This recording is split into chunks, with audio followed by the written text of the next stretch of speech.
Мекендештер, ошо силерге мына Баткен областынан салам. Турабыз мына биз чыныгы патриоттор менен иншалла. Анан кайрыла кетиш нерсе спортсмендерге. Кимдин мүмкүнчүлүгү болсо ушундай бизди мына тынчтыгыбызды сактап берген, жерибизди сактап берген ушундай аскерлерге бизге колдоо көрсөтөлү дайым. Кайсы жерде болбой жылмайып учурасы жок дегенде мына жакшы сөз айтып коелу.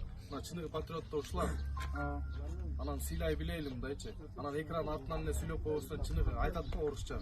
Мужчины украшают не слова, а поступки дейт. Иш жүзүндө кылалы, эркекче кылып келип, мындай көңүлүн көтөрүп, поддержка кылып мындай. Анткени мына чек ара маселеси мына чыныгы көйгөйлүү нерсе да. Ошо күч биримдикте иншалла.